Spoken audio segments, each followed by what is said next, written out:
quand je suis né dans le château de Montorgueil.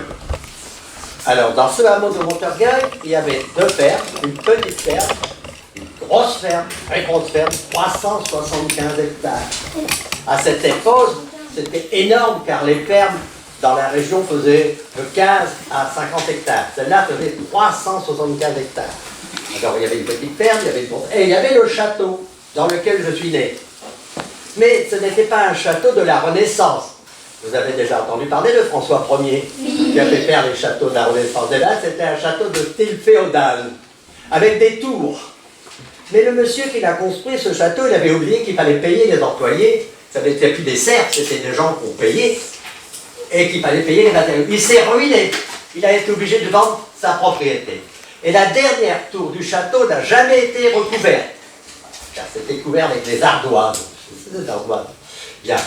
Alors, moi, je suis né dans ce château, en plein milieu d'une grande plaine. Alors, tantôt, on peut dire 2000 hectares, on peut dire 4000 hectares, si on prend les villages aux alentours, bien entendu.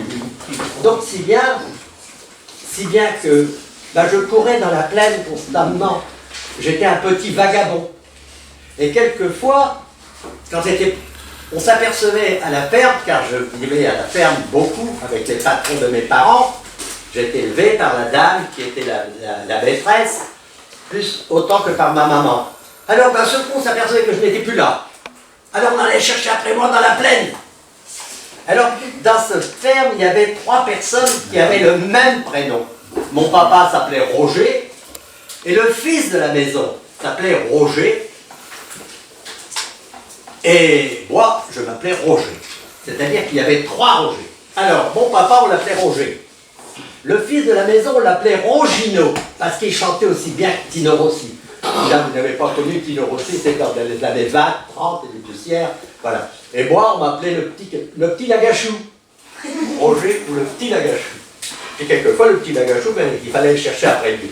Alors, j'ai des anecdotes extraordinaires à vous raconter. Alors, je vous l'ai déjà dit, mes parents étaient très bien vus par leurs patrons, si bien que moi, j'étais souvent avec les patrons. Et comme j'étais un garçon espiègle, je me salissais beaucoup.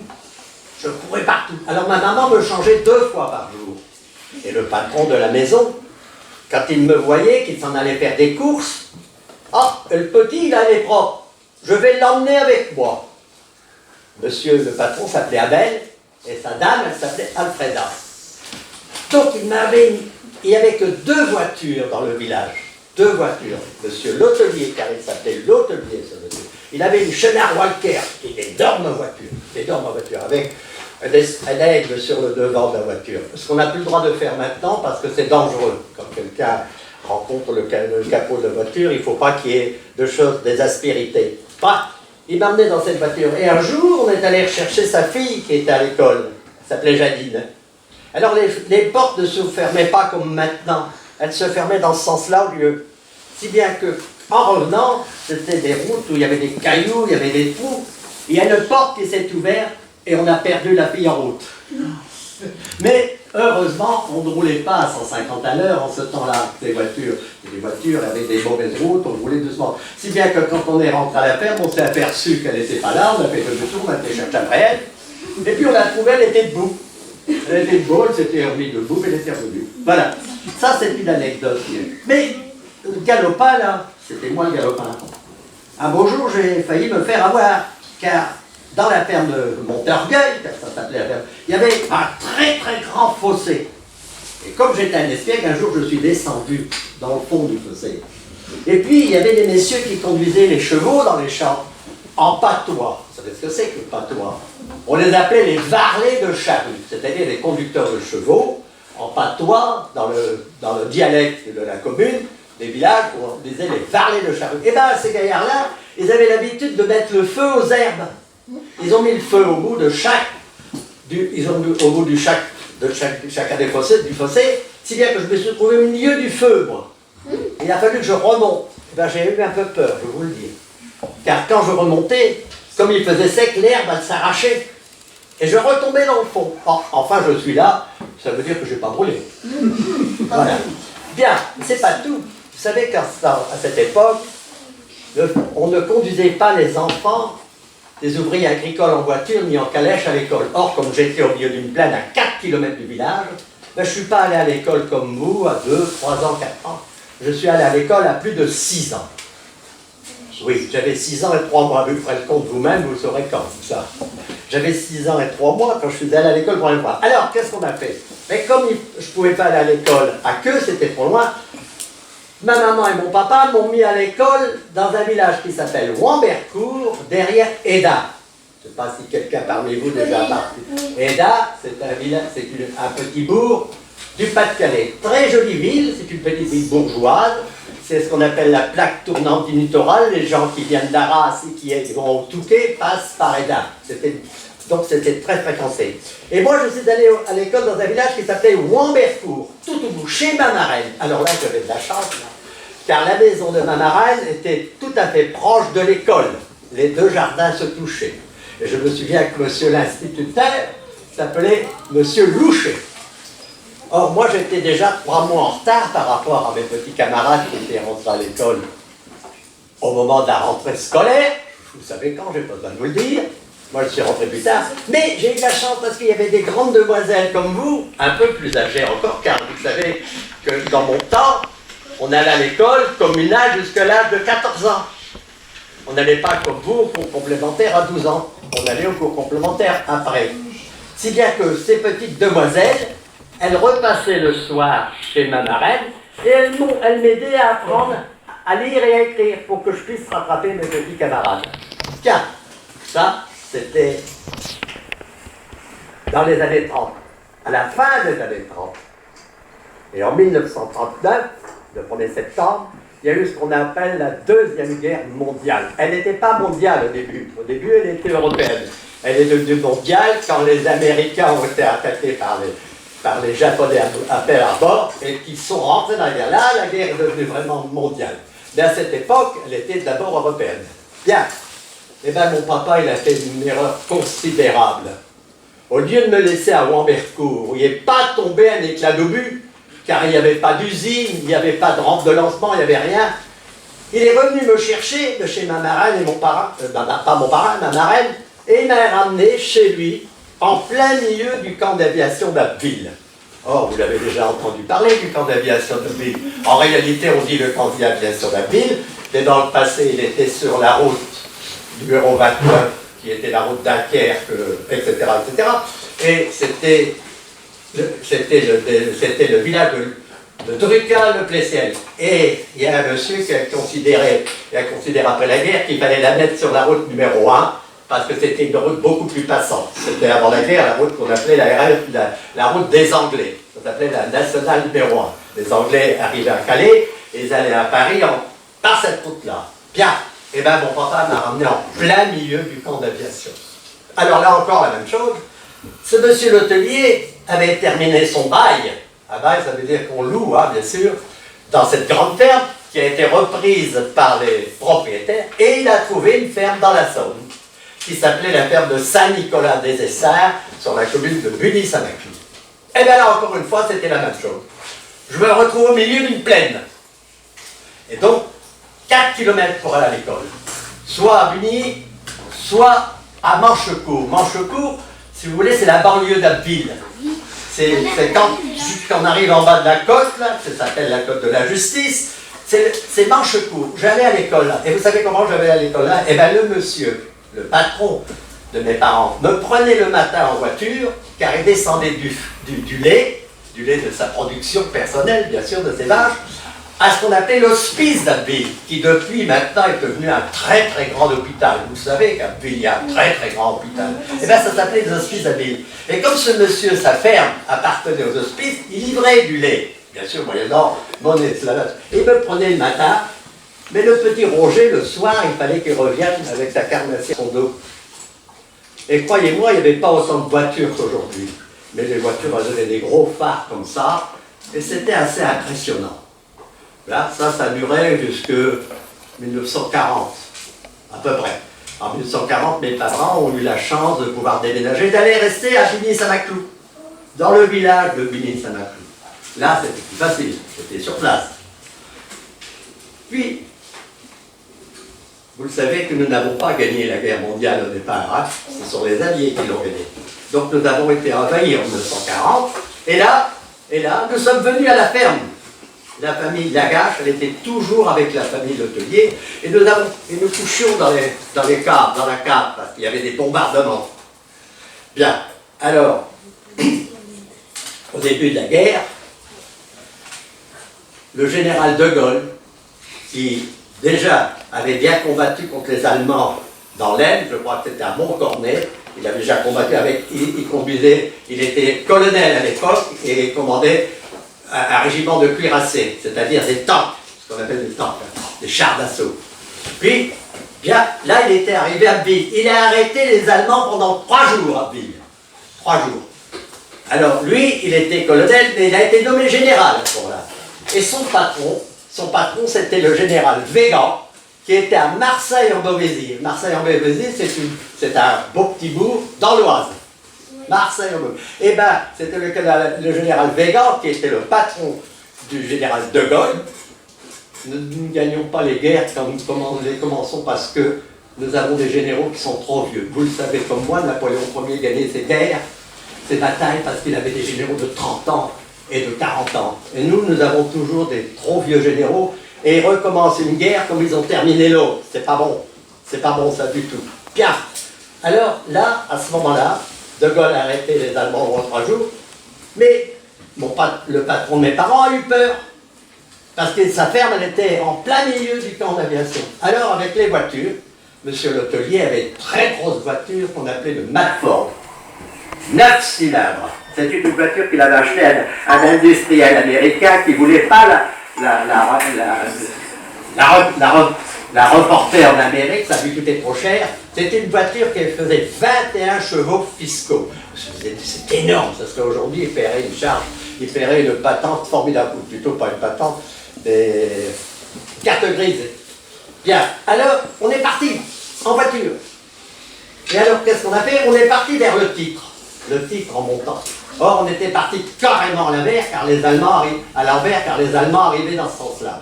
Or, tenez-vous bien, mes petits enfants. Écoutez bien, je vais essayer de parler distinctement, si possible. Les jeunes gens de la ferme, et de la ferme de M. Robard. M. Robard, c'est la ferme qui est juste sur le talus, là. Je ne sais pas si quelqu'un connaît, là. Il y a un talus en haut de la côte de la Justice. La ferme, ça s'appelait la ferme Robard. C'était ami avec M. Letellier. Lui aussi avait une voiture Matford un peu moins fort. Et puis M. Letellier, avec son lait, il avait une voiture qu'on appelait la Rosalie, dans laquelle il mettait des bidons. Or, les jeunes gens avaient entendu parler de parachutistes allemands. Et qu'est-ce qu'ils ont fait? Ils ont pris des carabines, des fusils, pour tirer contre les parachutistes allemands. Et la voiture dans laquelle nous nous trouvions, mes parents et moi, c'était la petite Rosalie. Dans la grosse voiture, c'était la famille Letellier. Dans l'autre voiture, c'était la famille. Et dans la troisième voiture, c'était nous. Et la banquette arrière, ça n'était plus la banquette arrière, c'était la planche à repasser. Et en dessous de la banquette, il y avait les armes et il y avait les munitions. Or, comme nous sommes arrivés à Le Titre, je ne sais pas si quelqu'un connaît, Le Titre, il y avait une division de blindés allemands. Et le fils de la ferme, qui conduisait la Rosalie, dit « Ah, nos amis les Hollandais !» Ah, mon œil, parce que les Hollandais avaient un casque à peu près comme les Allemands. Mon œil, ce n'était pas du tout les Hollandais, c'était les Allemands. Et il y a un canon d'un tank qui s'est baissé en direction de nos voitures. Énorme ce canon. Et il y a un Allemand qui est venu, et en bon français, avec sa voix d'Allemand, gutturale, comme la mienne, « Ah, il faut des armes! Ah, il faut des armes! Oh, des armes !» Bien sûr que nous avons dit non. Nous avons dit non. Or, il y avait une voiture où il y avait plein d'armes. Bref, ça s'est bien passé, ils n'ont pas cherché, nous sommes partis. Et là, nous sommes arrivés à Beny-Saint-Maclou. Et à Beny-Saint-Maclou, alors là, c'était pas bien ce qu'on a fait. Monsieur Letellier et les 3 voitures, on est partis dans une ferme qui s'appelait la ferme de Bonance. C'était monsieur le maire, monsieur Beauvisage. On a jeté toutes les armes dans le flot. Dans la mare, si vous préférez. Flot, c'est en patois. Dans la mare. Parce qu'on n'osait pas rentrer à la ferme avec, on avait peur en sortant à la ferme qui était sur le bord de la route, qu'on soit repéré. Or, quand on est rentré, ce n'est pas tout, on est parti dans l'autre sens. Puisqu'on avait rencontré les Allemands, on s'est dit, ben maintenant on va aller dans l'autre sens. Et quand on est passé à Beuville, à Manchecourt, je ne sais pas si vous avez entendu parler de cela, mais il y avait une sucrerie. Oui. Et maintenant, ce sont des beaux bâtiments, il y a des restaurants, il y a tout ça, vous le savez. Bien, et bien, dans la première partie, juste en bas de la côte, il y avait la sucrerie à droite, où c'est qu'il y a les beaux bâtiments. Mais sur le côté gauche, c'était ce qu'on appelait la râperie. La râperie, c'est l'endroit où on prend les betteraves sucrières, on les écrase, on envoie le jus par des tuyaux dans la sucrerie, et on garde la pulpe que les cultivateurs prennent pour donner à leurs animaux, aux vaches, bien entendu. Eh bien, quand on est passé là, on est passé au-dessus d'un, comment dirais-je, d'un petit canal en bois, petite canalisation en bois, qui était en feu. Car comme c'était bombardé avec des bombes incendiaires, le jus de betterave commençait à prendre feu. Et là, nous sommes partis, nous sommes allés vers Saint-Valery. Saint-Valery. Alors là, à Saint-Valery, nous avons une chose extraordinaire, cher monsieur le directeur. Nous avons rencontré des motocyclistes qui étaient en train de changer les poteaux et qui mettaient les poteaux, qui remplaçaient les poteaux français de direction par des poteaux allemands. Ça veut dire que, voyez-vous, la 5e colonne était bien en France. Les motocyclistes, vous avez passé par les champs, ils mettaient déjà des poteaux de direction à Saint-Valery, presque dans le dos de Charles de Gaulle. Et je me souviens qu'un jour, tout au début, en 40, j'ai assisté avec monsieur l'hôtelier à un combat aérien. Il y a un jeune pilote français qui s'est trouvé au milieu d'une nuée d'avions allemands, et à chaque fois qu'il s'écartait un peu du cercle du combat, il était canonné, parce que les Allemands étaient déjà arrivés chez monsieur l'hôtelier, dans sa pâture. Quelle est la question? Est-ce que le pilote français était mort par les tirs allemands? Est-ce qu'il a été tué par les... Ah, bien entendu, ils étaient tellement nombreux qu'ils forcément été abattus. Ça ne pouvait pas se terminer autrement. Ils étaient abattus, bien entendu. Bien, ça c'était encore en 1940. Bon, donc après, nous sommes venus habiter à Bugny-Saint-Maclou. C'était déjà plus facile. Alors, en 1940, vous le savez, Adolf Hitler, il a attaqué l'Angleterre par avion. Il n'a pas pu débarquer. Il n'a pas réussi à passer le petit canal, le petit bras de mer qu'il y a, qu'on appelle la Manche, entre la France et l'Angleterre. Il n'a pas réussi. Il n'a pas réussi. Mais il a attaqué l'Angleterre, le Royaume-Uni, avec ses avions. C'est ce qu'on a appelé la bataille de Londres.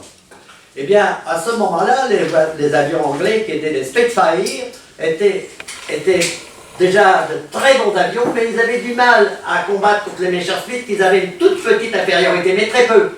Et ils ont sorti un autre Spitfire, ils en ont sorti 5-6 modèles, et là, celui-là, il était l'égal des Messerschmitt et des Focke-Wulf.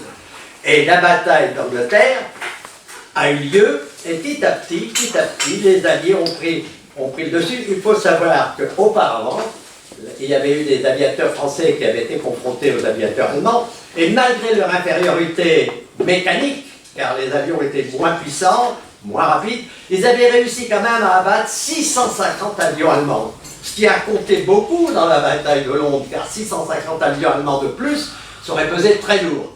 Grâce à cela, les Anglais ont réussi à rétablir un petit peu les choses. Et à partir de 1940-41, les choses ont commencé à changer un peu. C'est-à-dire que la RAF avait réussi à maintenir les Allemands, et la ferme de Saint-Nicolas-des-Essarts, elle est au milieu du camp d'aviation. Et je me souviens très très bien que quelquefois il y avait 300 avions dans le camp. 300 avions allemands qui venaient de différents camps français, mais ils n'avaient pas assez d'essence pour aller jusqu'à Londres, alors ils faisaient le plein. Ils prenaient du carburant et ils faisaient le plein d'essence pour aller bombarder Londres. Et après ils refaisaient le plein pour repartir dans les différents camps français. Mais il n'en restait pas beaucoup. Il restait une trentaine d'avions qui étaient bien cachés dans des casemates, dans des abris souterrains, parce que c'était tellement proche de la côte anglaise que s'il était resté des avions sur la piste, les Anglais seraient venus les démolir, vous avez compris? Donc il n'arrêtait pas. Alors je me souviens qu'il y avait une piste qui partait d'une ferme qu'on appelle la ferme du Bois-Boulon, et qui venait jusqu'à une cinquantaine ou 100 mètres de la ferme de Saint-Nicolas, qui faisait 3 km 600 et qui faisait 50 mètres de large. Faisait 50 mètres de large. Et à cette époque-là, quand les Allemands ont agrandi, oui, j'ai après la petite de modèle, et quand les Allemands ont agrandi ce camp d'aviation, il y avait 5000 personnes qui travaillaient sur le camp, et ça a fini qu'il y en avait 10 000. Mais parmi ces 10 000 personnes qui travaillaient sur le camp d'aviation pour faire les pistes, les hangars et tout, il y avait des espions anglais qui renseignaient l'amirauté anglaise pour leur dire il y a tant d'Allemands, il y a tant d'avions, vous voyez, vous savez, c'est comme ça la guerre, il y a des espions d'un côté comme de l'autre. Et quand un espion se fait prendre par ses ennemis, il est généralement fusillé sur place. Bref. Bon, alors là, la guerre commence à se stabiliser un peu là. Les Anglais ont réussi à 21 ans, et je me souviens que quand nous habitions à Villiers-Saint-Maclou, un jour, vous savez que les pilotes, ce sont des gens très jeunes. À partir de 30-32 ans, on ne peut plus conduire un avion en réaction, par exemple. Bon, alors ce sont des jeunes gens très jeunes, mais qui sont un peu foufous, hein. Ils faisaient des paris, les aviateurs. Et un jour, il y a 2 loustiques qui ont parié qu'ils viendraient se poser en France. Et un dimanche après-midi, il y a 2 avions qui sont passés au-dessus de notre maison, et le pilote ont battu des ailes, ils nous ont fait signe bonjour, les pilotes, en français sans doute, hein. Et puis il y avait un Allemand dans notre cour avec nous, car nous étions obligés de faire du commerce avec les Allemands, on ne pouvait pas faire autrement. Et bien les pilotes ont salué, les Allemands et l'Allemand, il a rigolé, et les 2 avions français sont venus rouler sur la piste. Ils avaient parié avec leurs copains qui viendraient en France. Ils ont roulé sur la piste un dimanche après-midi. Pourquoi un dimanche après-midi? Ben oui, parce que le dimanche après-midi, les soldats allemands étaient en permission, ils étaient partis en ville, etc. Et puis ils se gardaient bien, ils se sont bien gardés, s'il y en avait 2 ou 3 de restés, ou 10, de tirer à la mitrailleuse, car ils avaient trop peur des avions. Voilà. Vous voyez, ce sont des anecdotes extraordinaires. La guerre va se poursuivre. Et les Russes, au départ, vous ne le savez pas encore, peut-être, vous ne l'avez pas encore appris, étaient avec les Allemands. Ils ont envahi la Pologne. Ils ont complètement massacré la Pologne. Or, nous aurions dû aller au secours de la Pologne parce que nous avions passé un accord. Je crois que c'était la triple entente, hein, car la triple alliance, c'était l'AXA. C'était la triple entente, c'est-à-dire que si un des 3 pays, la France, l'Angleterre ou la Pologne, étaient attaqués, les 2 autres devaient aller à son secours. Or, la Pologne, c'est quand même assez loin, c'est derrière l'Allemagne, et nous ne sommes pas allés au secours. Nous sommes restés derrière ce qu'on appelait la ligne Maginot. C'était un monsieur qui avait, un député, un ministre, M. Maginot, qui avait imaginé de faire une grande forteresse sur des kilomètres et des kilomètres de l'autre. On a appelé la ligne Maginot. Mais les Allemands ne sont pas idiots. Ils ne sont pas venus buter contre cette casse-batte considérable où il y avait des canons. Ils sont passés par la Belgique. Malgré que la Belgique était un pays neutre, ils ne se sont pas occupés de ça. Ils ont traversé la Belgique. En 3 jours de temps, ils avaient culbuté la petite armée belge, qui était un pays neutre, en principe. Le roi Léopold croyait que ça allait bien passer, ça ne s'est pas bien passé comme ça. Donc, si bien qu'ils nous ont attaqués en passant par la Belgique. Et on a été envahis en rien de temps. Pourquoi? Parce qu'on n'avait pas préparé la guerre. Adolf Hitler, qui avait fait la guerre de 14-18 et qui était caporal à cette époque-là, il avait été blessé dans le Nord et il avait une envie de revanche. Il avait préparé une armée considérable, superbement entraînée. Puis, il avait avec lui Mussolini qui était un dictateur italien, et avant il s'était un petit peu entraîné dans la guerre d'Espagne, où il avait testé ses avions et compagnie. Il avait testé ses avions. La guerre d'Espagne qui était une guerre civile, les républicains contre M. Franco. Et il y a un de nos écrivains qui était un grand ministre, qui s'appelait André Malraux, et il a fait la guerre d'Espagne du côté des républicains. Mais Adolf Hitler a essayé ses avions là-bas pour savoir comment. Et il a bombardé une ville qui s'appelait Guernica. Et un jour, le fameux grand peintre espagnol, son nom échappe, Picasso, je le savais avant de commencer, Picasso se trouvait dans un musée devant son tableau, Guernica, qui avait été bombardé. Il y avait un vélo tordu, des maisons qui étaient effondrées. Et un jeune officier allemand qui s'est amené avec ce qu'on appelle une baderne. Il frappait sur ses bottes, tout ça, avec sa baderne. Il est arrivé devant Picasso, et devant le tableau, il a dit à Picasso, c'est vous qui avez fait ça? Et Picasso lui a répondu, non, c'est vous. Oui, c'est eux qui avaient bombardé. Vous comprenez? Donc Adolf Hitler avait déjà testé son matériel un petit peu là, surtout ses avions. Alors, la guerre se poursuit. La Russie est dans le combat du côté des Allemands. Ils envahissent la Pologne, ils massacrent les Polonais.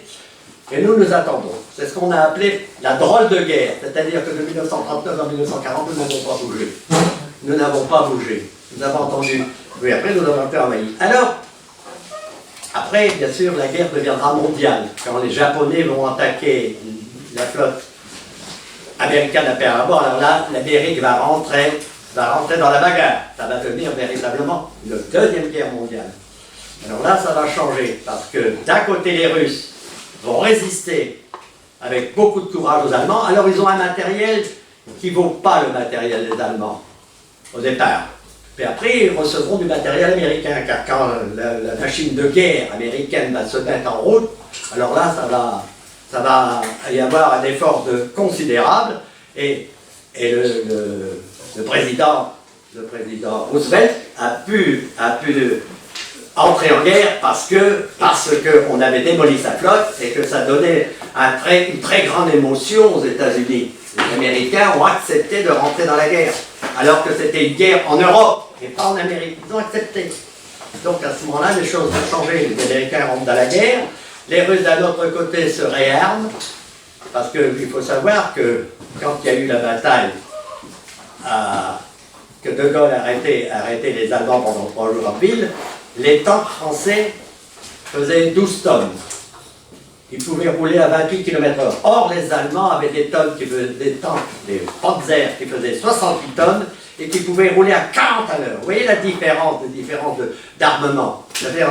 On ne pouvait pas leur résister. Mais, par contre, les tanks français étaient beaucoup, beaucoup plus blindés que les tanks allemands. Si bien qu'on a constaté après la bataille que des tanks français avaient reçu 40 impacts de but et que la carapace n'avait pas cédé. Si bien que les Allemands, après, ils avaient compris le truc. Ils tiraient dans les chenilles pour empêcher le tank d'avancer. Après, le tank, quand il n'y avait plus de chenilles, ça n'était plus qu'un canon qui restait sur place. Et ça a été la bataille d'Abbeville, ça. Bien. Alors après, bon, la guerre continue. Les Russes, à Stalingrad, vont résister victorieusement aux Allemands, mais il y aura, je ne sais pas combien de morts, peut-être plus d'1 million. Je crois. Énormément. Mais la guerre va commencer à changer. Et pendant ce temps-là, il y a la guerre en Afrique aussi. L'Africa Corps, avec un grand général qui s'appelait Rommel. Ce grand général qui s'appelait Rommel, un jour, il sera battu par un général anglais encore plus malin que lui. Car le général anglais, il se demandait toujours comment faisait Rommel pour aller si vite dans le désert. Ben oui, Rommel, c'était quelqu'un, je crois, qui était... il allait dans les endroits où on recherche les... C'était un... Ah, c'était pour moi. Le nom, je l'ai, hein. C'était quelqu'un qui visitait les monuments, tout ça, en Égypte. Et il avait repéré des endroits où il y avait, dans le sous-sol, il avait caché des bidons d'essence. Si bien que lui, il était ravitaillé au fur et à mesure de son avance, alors que les Alliés étaient obligés d'amener leur essence par camion. C'était pas la même chose. Même au jour, il a tombé sur un général anglais qui était très très malin, et le général anglais, il a caché ses canons dans le sable. Il les a enfouis dans le sable. 2 rangées de canons. Puis il a envoyé une petite division de petits chars légers attaquer les Allemands. Et les Allemands l'ont poursuivi. Et quand ils ont été engagés entre les deux rangs de canons, alors là, les Anglais ont massacré l'Africa Corps. Alors Rommel a été rappelé. Comme il avait perdu, il a été rappelé. Il est venu en France. Il est venu s'occuper de ce qu'on appelle le mur de l'Atlantique, car les Allemands avaient fait des blocos tout le long de la côte. Vous avez mis des énormes canons Ça s'appelait le mur de l'Atlantique. Et là, il s'est aperçu, Rommel, qu'il y avait des trous, que c'était pas bien, pas suffisamment protégé. Alors il a fait parfaire ce mur et il a fait mettre ce qu'on appelait les piquets en bois pour empêcher les bateaux de pouvoir approcher en cas d'invasion. Donc, ça c'était dans les années 40-42, passé peut-être. Après, les choses vont aller beaucoup moins bien pour les Allemands. Les Russes vont avancer. En Afrique, ils vont perdre aussi. Il y a des Français et des Alliés qui vont débarquer en Afrique du Nord. Bref, ça va changer tout cela.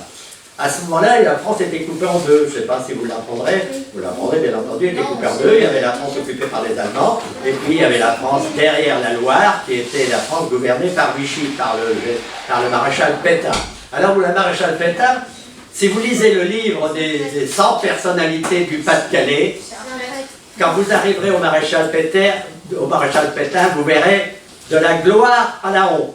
La gloire, c'est quand il a arrêté en 14, pendant la guerre de 14-18, les Allemands à Verdun, et la honte, c'est quand il a serré la main à Adolf Hitler et qu'il a devenu plus ou moins collaborateur. Bon, ça c'est une autre histoire, c'est de l'histoire vraiment.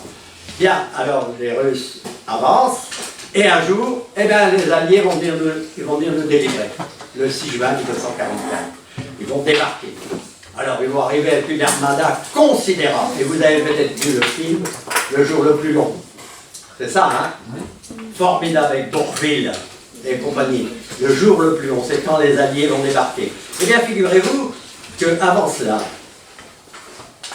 le général de Gaulle avait été en Angleterre, c'est-à-dire au Royaume-Uni, et il avait fait un appel au 18 juin en disant « Nous avons perdu de bataille, nous n'avons pas perdu la guerre, nous avons un empire colonial immense grâce auquel nous allons pouvoir résister. » Et effectivement, il y avait ce qu'on appelait un général qui s'appelait le général Leclerc. En réalité, son nom c'était le général de Haute-Cloque.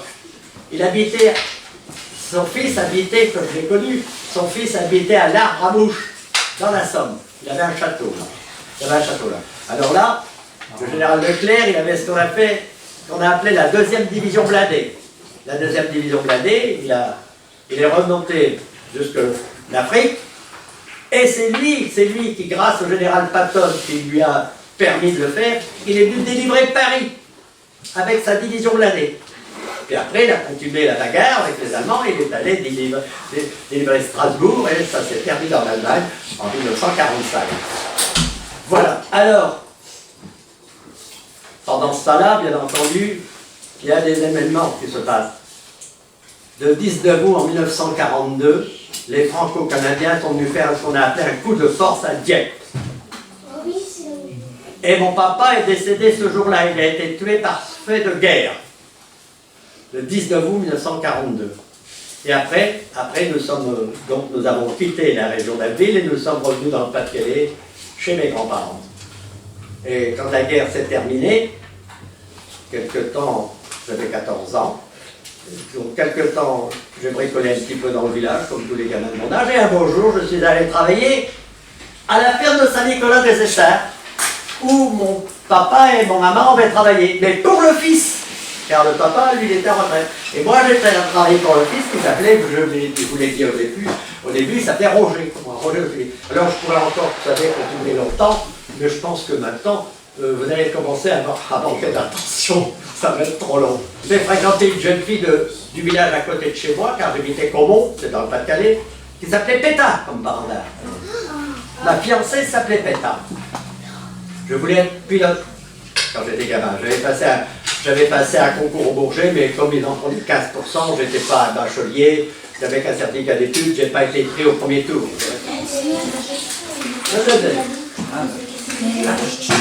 Vous aviez quel âge quand la guerre a commencé? Comment? Ah, ben ça je ne vous le dirai pas. Non. Parce que vous l'avez là. Ouais, on a la réponse. Vous avez là, vous l'avez pris. Vous le saurez. 90 ans. Juste, je peux leur dire l'âge que j'avais quand elle a commencé, si. Mais je serais obligé quand même de chercher. J'avais 7 ans. 7 ans. J'avais 7 ans.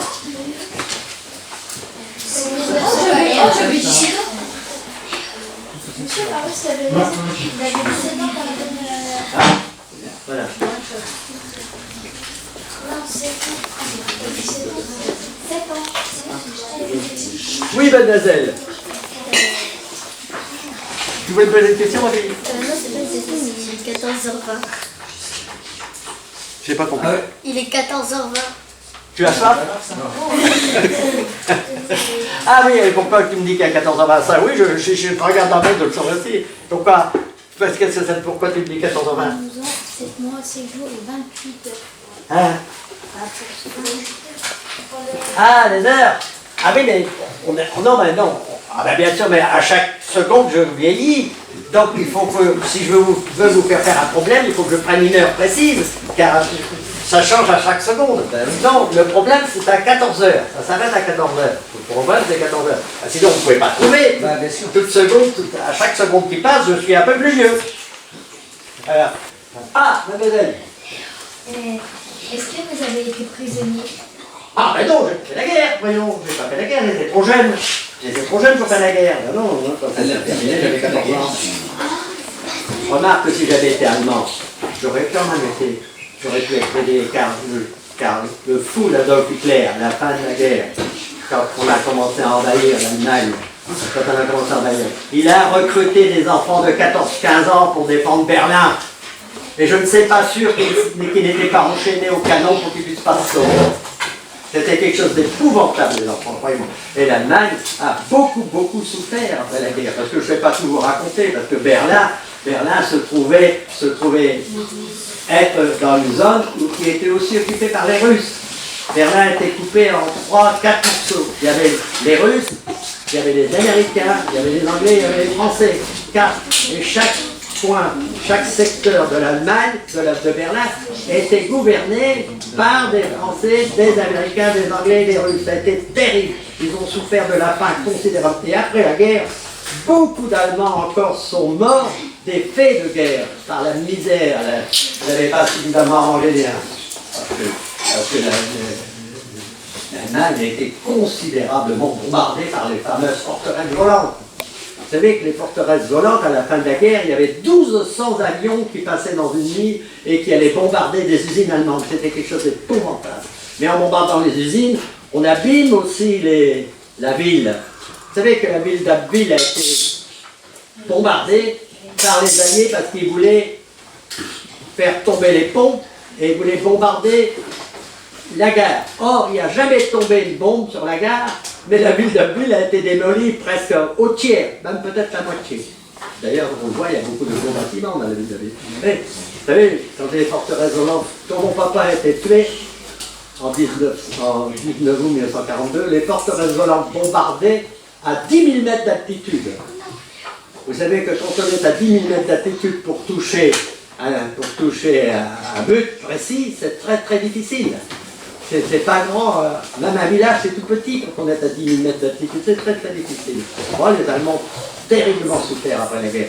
Et les Américains ont fait un pont aérien pour ravitailler Berlin par avion, car on ne pouvait pas passer par la route, car c'était le secteur russe.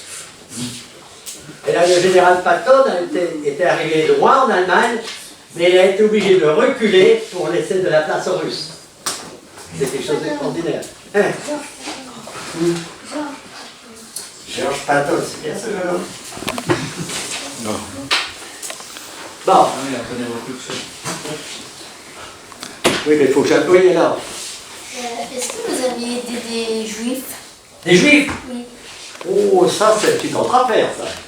Ça c'est de l'histoire. Ça n'est pas mon histoire. Je ne peux pas vous parler de ça parce que là je rentre dans un problème beaucoup plus complexe. Hein. Et là, il y en a pour 3 jours. Hein. Et on n'aura pas fini. Non, mais des juifs, il y en avait en France. Mais contrairement à ce qu'on pense, c'est pas en France qu'il y a eu le plus gros pourcentage de juifs d'enlevés. Il y a eu beaucoup de juifs d'enlevés en France parce qu'ils étaient nombreux, mais le pourcentage n'était pas supérieur aux autres pays. Tu veux, tu fais là.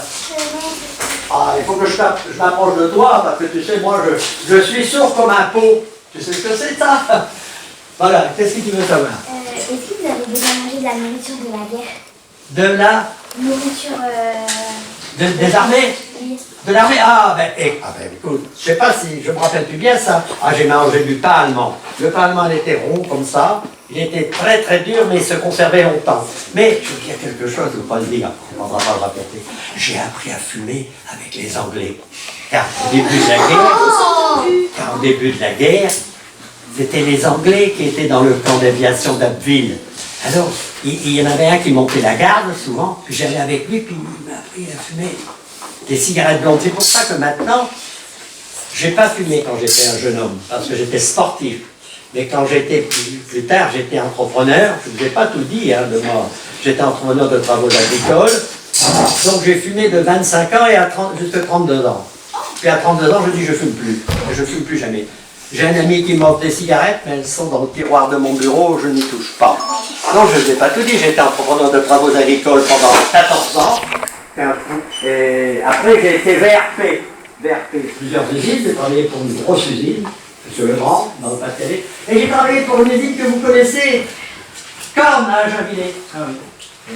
L'usine Corne à Javillet qui fabriquait des remorques. Il faut que vous le sachiez. J'ai été maire de mon village pendant 3 mandats. Et quand j'ai arrêté d'être maire, j'étais le maire le plus âgé du Pas-de-Calais. 88 ans. Et comme j'avais bien fait mon travail, monsieur le préfet m'a nommé maire. Je suis maire honoraire. C'est-à-dire que je suis toujours maire toute ma vie. Mais je ne gère plus les affaires de la commune. Je suis maire honoraire. Voilà. En fait, Oui. vous faites quoi? Vous faites quoi? Qu'est-ce que je fais? Oui. Un petit peu de jardin de temps en temps, mais j'ai mal dans le dos. J'avais mal dans le dos ce matin parce que hier j'ai voulu repiquer des tomates, car j'ai une grande serre qui fait 50 mètres carrés. Puis un grand jardin. Alors mon beau-fils et ma fille m'ont discuté tout à l'heure parce que j'avais travaillé dans le jardin et j'avais mal dans le dos. Alors que je devais venir vous voir et que je devais être bien, tout... Est-ce que j'étais à peu près bien quand même? Oui. Ben voilà, merci. Vous êtes gentil. Oui, alors, qu'est-ce qu'il y a encore? Ah, mais oui, mais je vais répondre à vos questions. Hein. Mais voilà, il faut que je m'approche. Hein. Alors, qu'est-ce qu'il nous a, mon bonhomme? Tu veux savoir combien on avait d'avions pendant la guerre? Pas beaucoup. Qu'est-ce que c'est, mon petit bonhomme? Est-ce que votre père, il a fait la Première Guerre mondiale? Ah non, mon papa, il a fait la Première Guerre mondiale. Il a été tué à la Deuxième. Il avait environ 34 ans. Il avait 34 ans. Alors, c'est chose extraordinaire. Mon papa, il aurait dû être militaire, soldat. Il avait été militaire, il avait fait son service militaire. On n'appelait pas le service militaire obligatoire. Moi, je l'ai fait aussi 2 fois. Maintenant, on ne le fait plus. J'étais une armée de métier. C'était décidé par Chirac. Bon, tu seras pas obligé d'aller à l'armée, sauf si tu t'engages. Voilà. Et à ce moment-là, mon papa, il aurait dû être appelé pour aller faire la guerre. Et il n'a pas été appelé. Alors on a cru que c'est parce que son patron avait le bras long, qu'il avait été au ministère pour demander. Non, c'est parce qu'il avait ce qu'on appelait un fascicule bleu. C'est-à-dire qu'il y avait des fascicules bleus dans le tas, et de temps en temps on en tirait un. Et celui qui avait un fascicule bleu n'était pas appelé. Ah bon, d'accord. Alors, monsieur l'hôtelier a eu 2 employés qui n'ont pas été appelés. Ils ont été tués tous les 2 avant la fin de la guerre. Mon père a été tué le jour du débarquement, pas du débarquement, du fort à Dieppe. Et l'autre monsieur, lui, il a été écrasé par une auto allemande. Il aurait dû être appelé aussi, mais il ne l'a pas été. Bon, allez, un petit bonhomme. Ah oui, toi, tu veux me poser une question. Avez-vous déjà rencontré la pierre? Oh! Bon, si je l'avais rencontré, je l'aurais tué. Hein. Oh. Je te jure que je l'aurais tué. Mais non, je ne parce que Adolphe, tu sais, Adolphe, on ne pouvait pas l'approcher. Hein. Oh, le père Adolphe, il ne s'était pas approché dans tout le monde. Tiens, tu Oh, moi, les loups, pourtant, tu sais, je m'étonnerais qu'elle n'aurait pas de questions à poser. elle est forte en histoire en plus. Est-ce que vous avez déjà conduit un char Ah non, non, j'ai conduit des tracteurs.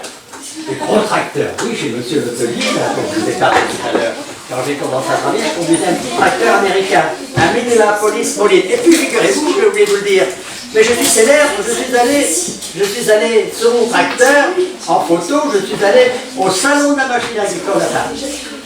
J'étais dans un stand, au salon de la machine agricole à Paris. Et puis après, quand le monsieur qui conduisait un tracteur dans la ferme aussi, mais qui était plus âgé, il conduisait le plus gros, il est parti.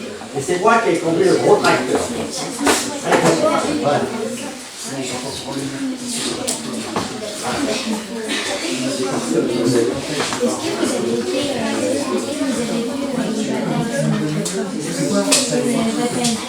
Pareil. Mon arrière-grand-père, Oui, je n'ai pas été à la guerre avec le pays.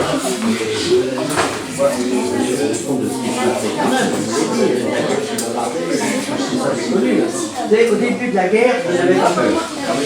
Au début de la guerre, je n'avais pas peur parce que je ne savais pas très bien ce que c'était la guerre. Je n'avais pas peur au début, j'avais 7 ans. Puis après, quand j'ai commencé à comprendre un peu, j'ai commencé à avoir peur un peu. Et quand il y avait des bombardements, je me mettais toujours tout près de la cheminée, car j'avais remarqué que quand il tombait des bombes sur une maison, il y avait que la cheminée qui restait debout. Alors je mettais tout près de la cheminée. Et puis à la fin de la guerre, ben non, je n'avais plus aussi peur. Il faut dire aussi que nous n'étions pas attaqués sur le terrain. Hein. On voyait les avions passer et c'était pas nous qui venaient bombarder à la fin de la guerre. Ils ne bombardaient plus la France, les avions américains, ils bombardaient surtout l'Allemagne. Car à un moment donné, ils ont bombardé beaucoup la France, ils ont massacré une partie de notre patrimoine alors qu'ils n'en étaient pas toujours obligés. Vous savez, ils ont bombardé à Évreux. Évreux, j'ai le livre chez moi, Évreux, massacré, alors qu'il n'y avait rien à Évreux. Vous savez que le président des États-Unis, Roosevelt, il voulait occuper la France comme l'Allemagne, car il considérait que nous avions été des collaborateurs. On n'avait pas été collaborateurs, on avait été battus, tout simplement. Voilà. Alors, le général de Gaulle, quand il a fait un appel, les enfants, il a dit « Nous avons perdu une bataille, mais nous n'avons pas perdu la guerre. Nous avons été battus par une force mécanique supérieure à la nôtre, et nous vaincrons par une force supérieure, plus grande encore. » Et c'est vrai qu'à la fin de la guerre, les Alliés avaient des armes formidables, donc ils ont réussi à battre les Allemands. Il faut dire que les Russes, ils y sont pour beaucoup. Hein. Les Russes qui ont fait beaucoup. est-ce que vous avez peut-être un Ah oui, je sais me servir d'un fusil, mais je n'ai pas envie de m'en servir. Je sais me servir d'un fusil. Oui, mais j'ai des militaires, 2 fois, je l'ai dit. J'ai été rappelé pour aller en Algérie, mais je ne suis pas allé en Algérie. Je ne suis pas allé en Algérie. Ouais. On va faire en Algérie, on en avait parlé, on a gardé. Oui. Ah, j'ai entendu parler de Jean Moulin. Oui, mais je ne l'ai pas connu parce qu'il était de Lyon, Jean Moulin. C'était pas tout proche, là. Jean Moulin était préfet de Lyon, je crois. Tout à fait. Hein? Il a été dénoncé. C'était le premier résistant. C'était le patron de la résistance française à l'époque. Mais il a été dénoncé. Il a été pris par la Gestapo. Il a été torturé. Et je crois qu'il est mort dans le train partant d'Allemagne. Voilà, Jean Moulin. Est-ce que vous avez connu Maréchal Pétain? Maréchal Pétain. Je ne l'ai pas vu comme je te vois là. Mais tout le monde connaît le maréchal Pétain quand on a appris l'histoire de France, puisque c'est lui qui a arrêté les Allemands à Verdun. Alors, et je vous l'ai dit tout à l'heure, je me suis marié avec une demoiselle qui s'appelait Pétain. Elle était parente avec le maréchal Pétain, mais pas avec la branche Pétain, elle était parente avec la branche cadette de Pétain. Car le maréchal Pétain ne s'est pas marié, n'a pas eu d'enfant. C'est sa branche cadette. Oui. Oui. Est-ce que vous aurez connu mon arrière-grand-père, parce que vu que vous travaillez dans une ferme, mon arrière-grand-père, vous aurez peut-être... Je vais approcher, je vous l'ai dit, j'entends pas bien. Puis moi, il y a une petite voix, d'une belle petite demoiselle qui pourrait chanter, mais moi je t'entends pas. Est-ce que vous aurez connu mon arrière-grand-père quand vous travaillez dans une ferme? J'ai connu ton arrière-grand-père. Comment il s'appelait? Je connais que son nom de famille. Oui. Doual. Comment? Doual, il travaillait dans une ferme dans la Somme. Ah oui, mais tu sais, ma petite fille, j'ai pas connu toutes les fermes de la Somme. Parce qu'il y en a... Là, sinon, on pourrait dans une des fermes. Quand j'étais petit, mon arrière-grand-père travaillait là-bas. Ah bon? Bien, mais je l'ai peut-être vu, tu sais, mais je ne me rappelle plus. Ah, je me rappelle plus. Tu sais, je ne me rappelle plus de tout ce que j'ai appris donc, à l'école, parce que ça fait... Attends un peu. Ça fait combien de temps que j'ai quitté l'école, à ton avis? 78 ans que j'ai quitté l'école. 78 ans. Vous imaginez? Il y a 78 ans que j'ai appris des choses que j'aurais pu oublier. Je suis encore un peu foncé puis lire quand même. Je peux même lire ce que tu as écrit sans lunettes. Bon, vous n'êtes pas fatigué de moi, vous? Non, très bien, je vois vos paroles. Bon, qu'est-ce que tu m'as fait? J'irai voir le jeune homme d'après. Qu'avez-vous sorti Qu'avez-vous ressenti quand vous avez appris que la guerre a commencé? Attends, j'ai pas peur. N'aie pas peur, mais t'as pas besoin d'avoir ça chez toi ici. Qu'avez-vous ressenti Ressenti. Oh là là, début de la guerre? attention, là, c'est de la psychologie, ça. Qu'est-ce que j'ai ressenti pendant la guerre? Au début de la guerre, quand vous avez appris Au début de la guerre, tu sais, au début de la guerre, je ne comprenais pas très bien. Au début de la guerre, c'est la guerre, pour comprendre un petit peu, pour comprendre ce que c'est qu'une guerre, il faut être un petit peu plus âgé. Au début de la guerre, tu sais, moi je courais dans la nature. Je l'ai dit, je suis venu au monde dans un château. J'ai couru dans un espace de 2000 hectares. Après, je suis revenu à Béni-Saint-Maclou, dans la ferme de Saint-Nicolas des Essarts. C'était la ferme en plein milieu du camp d'aviation, c'était tout plat, je courais partout aussi. J'ai oublié de vous dire une chose, car je suis très sportif dans mon genre. À côté de la ferme de Saint-Nicolas, il y avait un endroit qui s'appelait le radiophare. C'était une maison avec des appareils radio pour renseigner un peu les petits avions qui étaient sur le camp d'aviation. Et là, à ce radiophare, il y avait deux grands pylônes qui faisaient 33 mètres de haut. Un jour, quand j'étais jeune homme, et que je faisais des courses à vélo avec deux de mes copains qui faisaient des courses de marche, j'ai parié de monter en haut. Alors, je suis allé pour monter en haut, mais le monsieur qui était responsable du phare, il est venu crier après nous, non, il ne faut pas monter là parce que peut-être que les barreaux, ils sont vermoulus, ils sont fourrus. Enfin, vermoulus parce que c'est du bois, mais ils sont rouillés, ils vont se... Alors, je ne vous ai pas vu, Ah, le malheureux qui a eu un accident, et voilà. Bien, alors donc, j'ai commencé à monter au poteau, 33 mètres. Puis quand je suis arrivé au milieu, je me suis retourné. Alors, on était trois, j'avais deux copains. Le dernier, qui était le plus froussard, il avait monté d'une dizaine de mètres, puis il commençait à descendre, il avait un peu. Puis quand je suis arrivé presque en haut, le deuxième, froussard, il commence à descendre. Et moi, je suis monté en haut. Et en haut, il y avait une passerelle à peu près comme sa table, à peu près. Puis il y avait deux tiges en fer qui faisaient ça comme ça. Je me suis appuyé sur les tiges en fer et j'ai posé mes pieds dessus, à 33 mètres de haut. Mais je n'ai pas lâché mes mains, parce que comme c'était des trucs ronds, ça ne pourrait plus vite. J'ai osé me soulever comme ça et poser mes mains. Mais c'était pas moi le plus fort. J'ai un de mes copains qui travaillait à la ferme, et j'ai appris par la suite qu'il avait fait comme moi, il avait monté, et qu'il était descendu par les morceaux de ferraille. Il s'était pas servi d'échelle, il avait descendu en se tenant aux barres de fer. Il a quand on aura 93 ans. Alors petit gars, à nous deux là. Étiez-vous au procès de Nuremberg? Étiez-vous au procès de Nuremberg? Oh, il voulait que je sois juge au procès de Nuremberg. Mais je les aurais tous condamnés à mort. Tous. Non. Oh, d'accord. Non, j'étais pas un petit garçon. Non, vous n'étiez pas un homme à ce moment-là. J'étais encore un petit garçon. Le procès de Nuremberg, c'était tout après la guerre.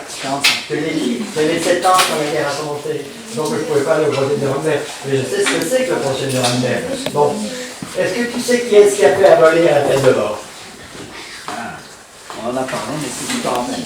C'est un président de la République qui s'appelait François. François Mitterrand. En 1981. Il a fait abolir la peine de mort avec son ministre de la Justice, Badinter. Donc on a tous été aussi grand avocat. Robert Badinter. Tu vas devoir me dire, parce qu'il me pose beaucoup de questions, maintenant ça va être payant. Je vais commencer à faire payer un peu parce que j'ai pas beaucoup de sous, moi. Qu'est-ce qu'il y a? Est-ce que vous étiez au courant que le débarquement, ça serait le 6 juin? Si j'étais au courant, j'étais... Non, sinon je n'ai pas su avant parce que Roosevelt, il m'a pas téléphoné et je lui en veux par rapport à ça. Je vais vous raconter une anecdote, les enfants. Vous savez qu'en 1938, il y a un Français qui était diplomate, qui s'appelait Daladier, et un Anglais qui s'appelait Chamberlain. Ils sont allés à Munich, en Allemagne, pour essayer de faire en sorte qu'il n'y ait pas la guerre. Ils ont accepté tout ce qu'Adolf Hitler demandait, c'est-à-dire qu'ils ont accepté qu'Adolf Hitler prenne les Sudètes. Les Sudètes, c'est une région qui colle à la Pologne et à la Tchécoslovaquie. Ça s'appelle les Sudètes. Eh bien, ils ont tout accepté. Et quand ils ont rentré, ils ont cru qu'ils allaient être lynchés. que les Français là. Non, les Français les attendaient au Bourget, ils les ont acclamés comme les sauveurs de la paix. Et il y avait un homme qui s'appelait M. Churchill en Angleterre. Il a dit, quand ils sont allés là-bas, à Munich, ils avaient deux options. La honte ou la guerre. Ils ont choisi la honte, mais ils auront la guerre. Et on a eu la guerre. Donc Churchill, c'était un très grand ministre pendant la guerre. Il a dit aux Anglais, quand ils étaient bombardés, je n'ai que des larmes, du sang et du labeur à vous offrir. C'est un grand ministre. Qu'est-ce que je vais la petite blondinette là? C'est joli là, mon garçon, toi.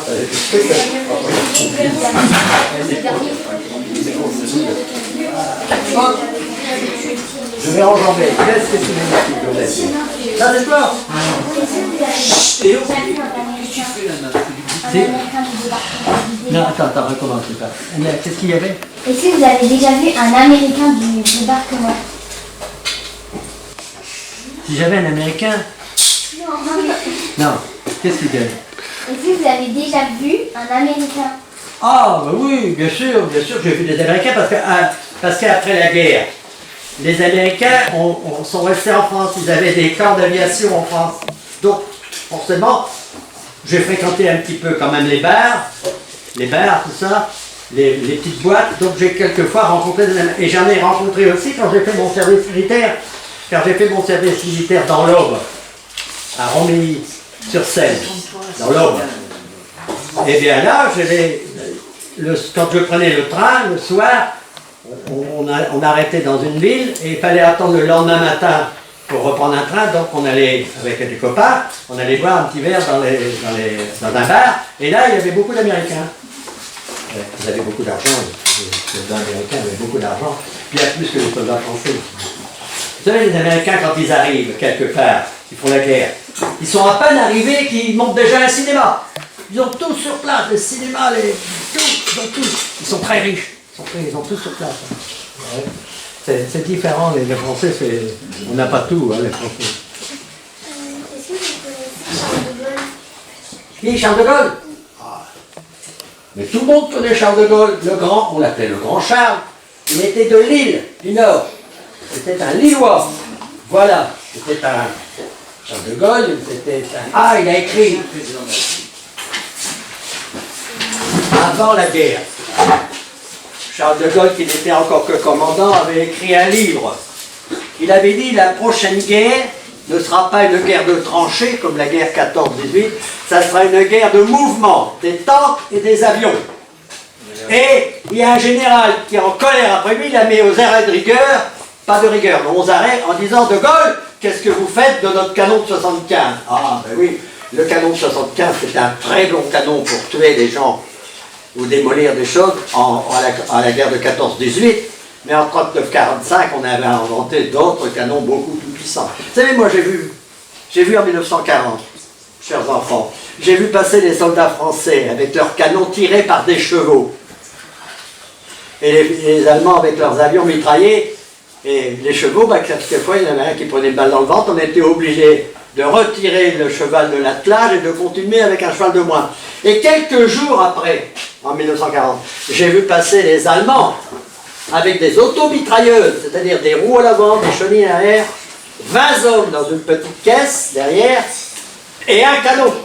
Mais un canon dont l'affût était long comme d'ici là-bas, qui était 3 fois comme un 75, et 20 hommes. Et alors, quand ils sont arrivés à la ferme de Saint-Nicolas, c'était une ferme que je connais bien puisque j'y ai travaillé, et il y avait des grandes barrières qui étaient faites avec des bastins épais.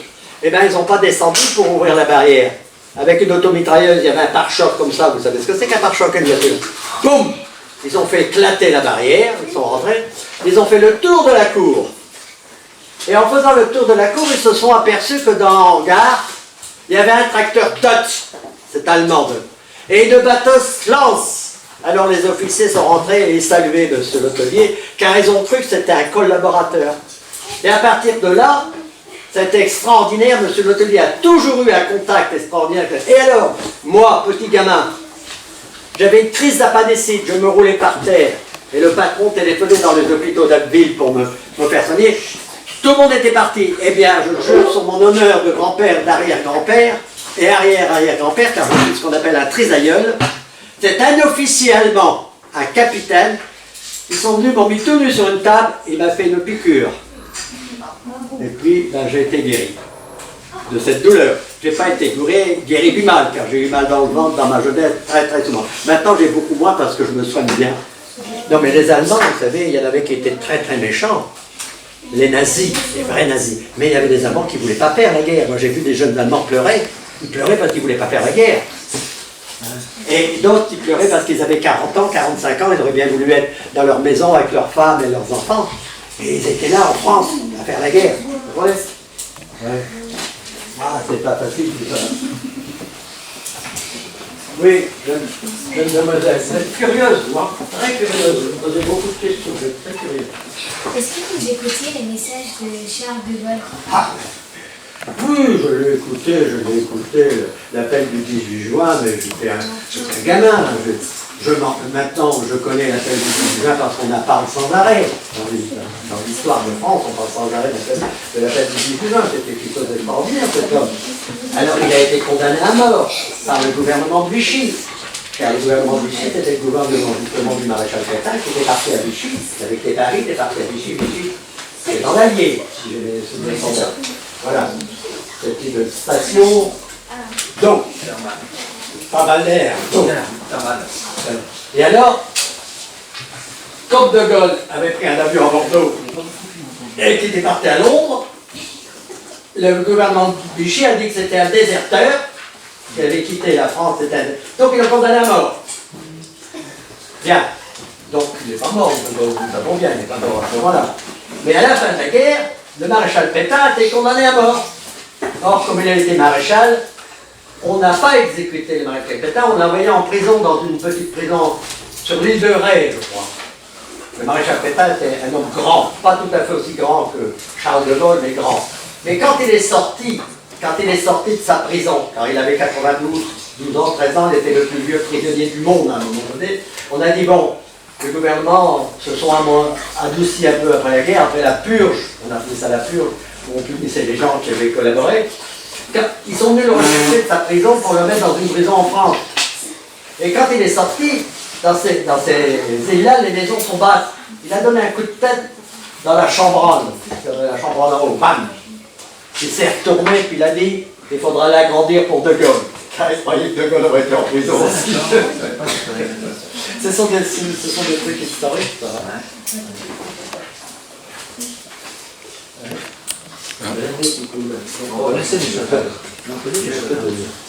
Voilà, Marianne, une question. N'hésitez pas, c'est le moment.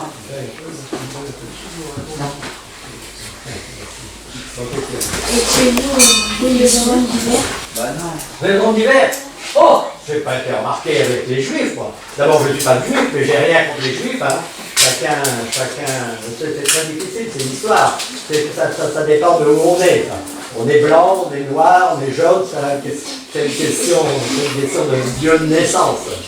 Non, ça c'est important, ça. Non, j'avais pas l'âge, non, pas la chose de l'autre, ça, regarde, le tranché, tu vois, c'était la guerre de 14-18, ça. Tu vois. Et alors, on est complètement, les gens qui nous dirigent sont un peu idiots, car ils faisaient habiller les soldats français avec du rouge et du bleu.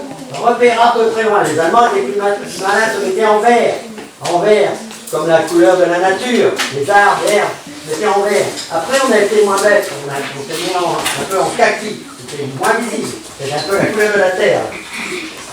Et c'est pendant la guerre, 14-18, il y avait dans l'armée française, il y avait des soldats noirs, sénégalais. La nuit, ils rampaient avec un couteau dans les dents et ils avaient fait des Allemands, c'était ça. C'est épouvantable. Or, si vous avez remarqué, on ne voyait pas de prisonniers noirs, car les Noirs, quand ils étaient pris, ils étaient fusillés sur place. Ah oui, c'était terrible. Ah oui, les Allemands avaient tellement souffert avec eux que les fusillés sur place. Est-ce que vous avez serré la main de Charles de Gaulle? Ah non, je ne me suis jamais trouvé dans sa présence. Je ne me suis jamais trouvé dans sa présence. Je ne me suis jamais trouvé en présence du général de Gaulle. C'était un très grand homme. C'était un précurseur, c'était quelqu'un qui était un peu visionnaire, il savait d'avance ce qui allait pouvoir arriver. Il ne voulait pas des Anglais dans le marché commun.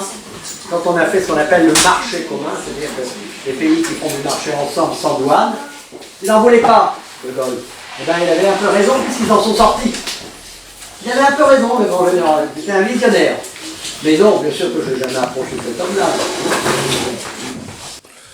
Alors, à l'international, il a été invité par Adolf Hitler aux Jeux de Munich en 1936. Et Adolf Hitler, il a fait défiler ses troupes. Des tanks, des gros camions, des gros canons.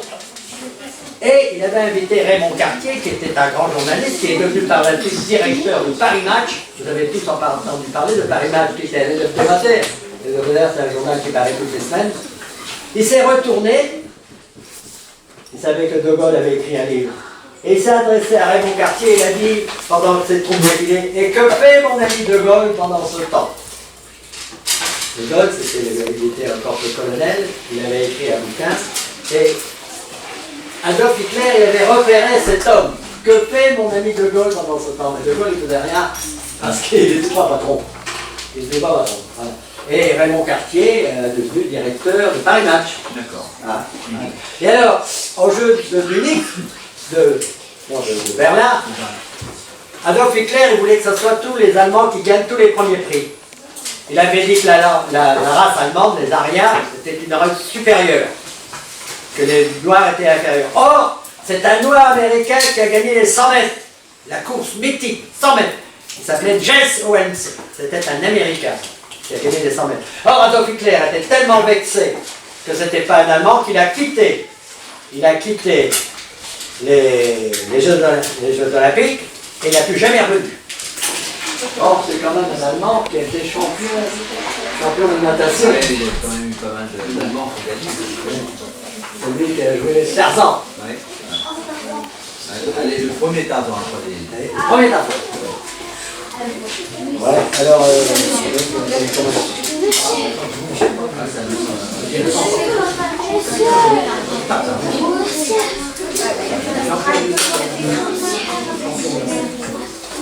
Johnny Whistler. Oui, j'aimerais bien. Il y a un trou qui se rebouche. C'est pas facile à trouver. Johnny Whistler. Ouais, c'est mon Tarzan. On termine ensuite. Qu'est-ce qu'il y a? Ça va pas dire, hein, c'est trop loin. Il a encore 6 questions. Alors, des questions par rapport à ce que a dit M. Lacasse, hein, pas. Oui, bien sûr, si vous me demandez si j'ai serré la main de Staline. Vous savez qui est-ce que c'était Staline? C'était le dictateur russe. Je n'ai pas été serré la main de Staline. Par contre, je peux vous dire, par exemple, qu'au début de la guerre, les pilotes français ne pouvaient pas rivaliser avec les Allemands, car les avions français volaient 100 km à l'heure de moins que les Allemands. Hein? Ouais, qu'est-ce que tu veux voir? Avez-vous assisté Attends, on ne t'apprends, je te l'ai. Il aurait fallu que je donne un micro. Tiens. assisté au débarquement? Non, je n'ai pas assisté au débarquement, parce que le débarquement, il s'est passé en Normandie. Et moi, j'habite dans le Pas-de-Calais. Donc, je n'ai pas assisté au débarquement. Mais tu adaptes tes questions, tu sais, Diallo, il a expliqué, mais. Bon, je pense que On a à peu près tout. Non, encore d'autres questions. Encore d'autres questions. Le monsieur est peut-être fatigué aussi maintenant. Hein. non, pas fatigué, mais non. Il ne me pose pas des questions, je vais aller poser des questions. Eh ben, Et il pose tout ce qu'il veut poser. Oui, ben, c'est absolument. absolument. Bon, ok. Toi, Blondinette, qu'est-ce qu'il y a, Blondinette? Vous êtes né en 1932. Hein? Vous êtes né en 1932. Tu l'as compté? C'est vrai? Mais où est-ce que tu as trouvé ça? Elle me dit que je suis né en 1932. Est-ce que vous avez le temps de faire Eh bien, c'est vrai. Bravo. On va après, c'est toi qui se fera que moi, quel jour et à quelle heure? T'as pris des notes? Mais c'est bien, dis donc. Drôlement bien. Oui, je compte bien. 1930. Et c'est vrai. Alors, le reste, tu m'enverras un petit mot. Hein, elle va faire le reste du problème et elle m'enverra un petit mot à Tolan. D'accord, je verrai par intermédiaire de ton Je passerai un message à Jean-Marc. Ça marche. Hein, et puis je te donnerai une récompense. Les 3 premiers qui m'enverront la réponse totale auront chacun une récompense. Si on est nul, Les 3 premiers. c'est quoi la récompense? Oh, d'accord. Un gâteau. La moitié d'une pêche. La moitié d'une pêche. Oh, moi j'ai une idée. Non, plus tard. En principe, à mon avis, il faudrait mieux que ce soit un livre. La lecture. La lecture. Hein? Je ne vais pas tomber des chansons. Hein? Super, des chansons. Vous connaissez les chansons? Ouais. La Marseillaise. D'accord?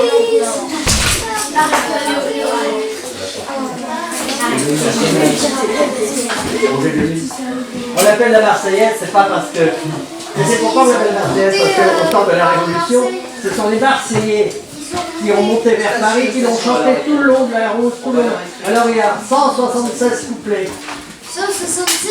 Et moi quand j'étais maire dans mon village, je chantais la Marseillaise. Et je chantais le deuxième couplet que personne ne connaît. Je chantais le deuxième couplet tout seul. C'était quoi? Place. Ah, en anglais, c'est place. Qu'est-ce qu'il y a?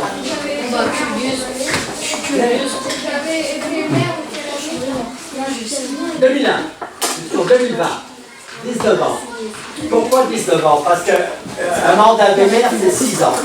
Mais il s'est trouvé que pendant un mandat, au moment où on aurait dû voter, il y avait trop d'élections en France. Il y avait 3 élections.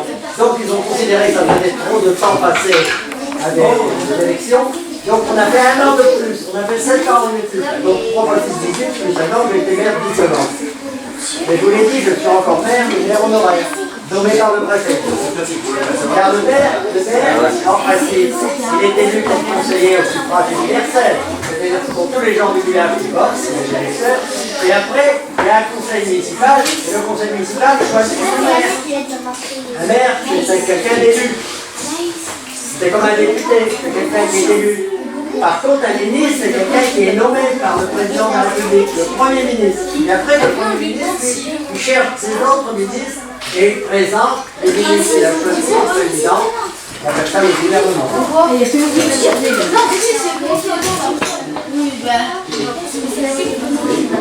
Bravo. Exactement. Il est exceptionnel en mathématiques. Ah, Il est, tu peux raisonner son nom, il fait toute tête et la tête. sinon, tu seras toi le petit qui sait tout. Tu sais, comme à midi, là. C'est un mathématique. Le petit Emilien, on l'appelle le petit qui sait Ah tout. oui, il est douce comme il est dans le 6 juillet, oui. Dans le 6 juillet, oui. 500. Ah ouais, je regarde pas ça. Ah, c'est vrai. Il avait 21 ans, il a 22 ans, il est toujours là. Il a répondu, il a battu plus de 1000.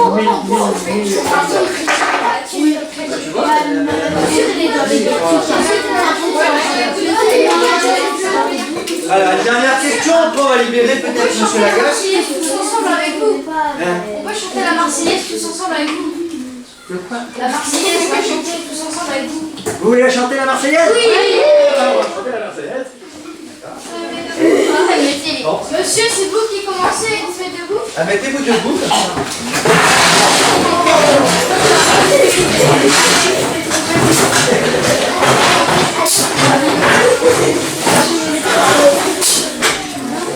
On va commencer à deux. Quand j'aurai des deux, on commence. Ah, c'est Kenzie, c'est toi qui commence. 2.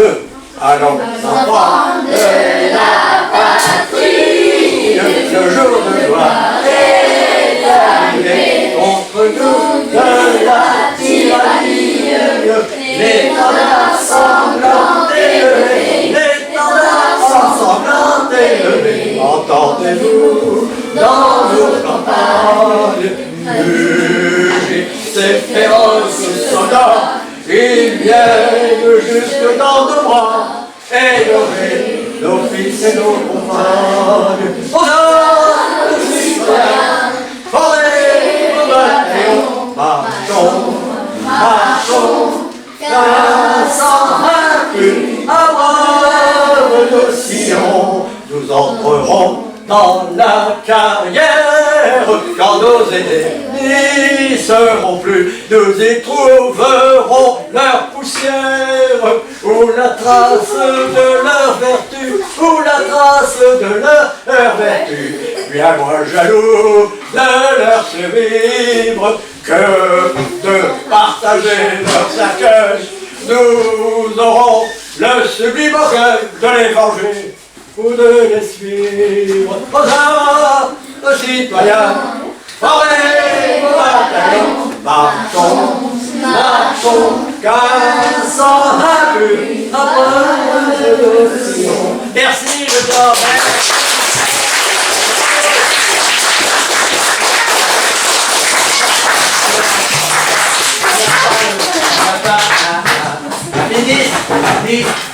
Vive la République et vive la mort. Vive la République. Bien, très bien. Merci beaucoup.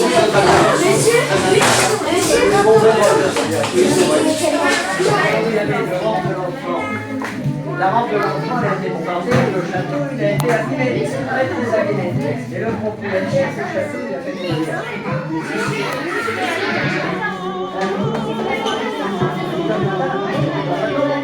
Ah ben il tombait dans le château.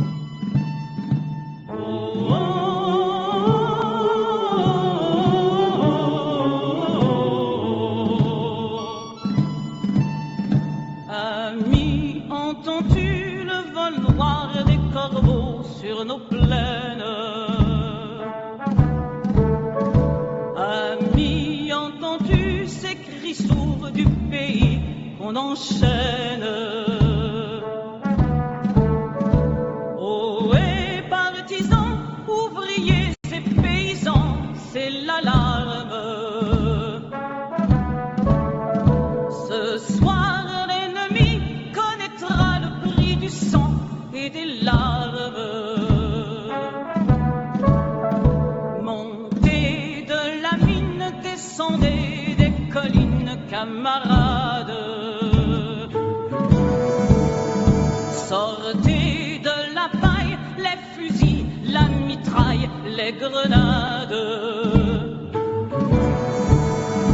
Oh, et les tueurs à la balle et au couteau, tuez vite.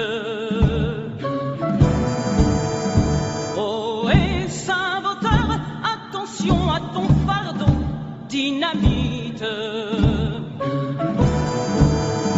C'est nous qui brisons les barreaux des prisons pour nos frères. La haine à nos trousses et la faim qui nous pousse la misère. Il y a des pays où les gens creux des lits font des rêves. Ici, nous vois-tu, nous on marche et nous on tue, nous on crève. Ici, chacun sait ce qu'il veut, ce qu'il fait quand il passe. Ami, si tu tombes, un ami sort de l'ombre à ta place. Demain, du sang noir séchera au grand soleil sur les routes. Chantez, compagnons, dans la nuit, la liberté nous écoute.